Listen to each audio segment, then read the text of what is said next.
Kelly pleaded not guilty to 11 new felonies at his arraignment in Chicago today.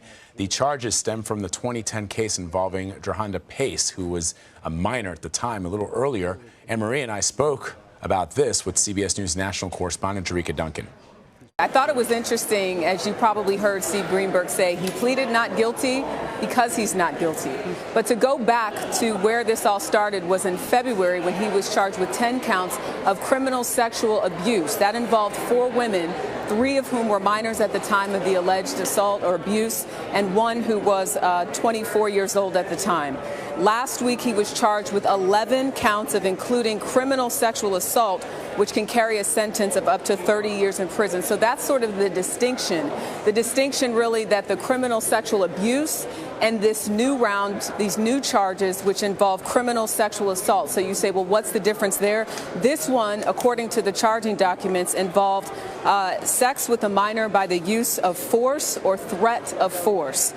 So Kelly and his attorneys continue to deny any wrongdoing. And as you saw here, another additional attorney was added to his team. So now he's got 5 attorneys and a crisis manager, all of whom stand behind R. Kelly and say that they look forward to prosecuting or to defending their client as the prosecution continues to gather more evidence. They have not seen all the evidence. Steve Greenberg, R. Kelly's main attorney, said that they expect to possibly get the tape on June 26th when R. Kelly is due back in court, also noting that as of right now, the only things that he said they've received are documents, some police reports, things that are not sort of the big items, if you will, in this investigation, in this prosecution.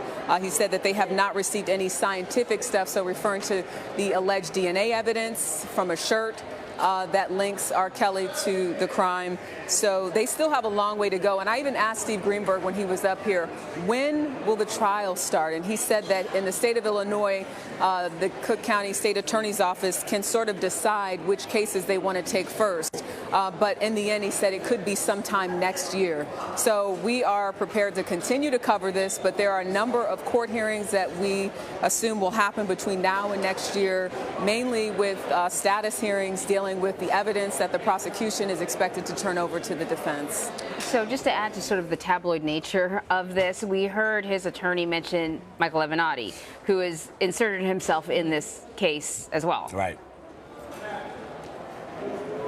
Correct.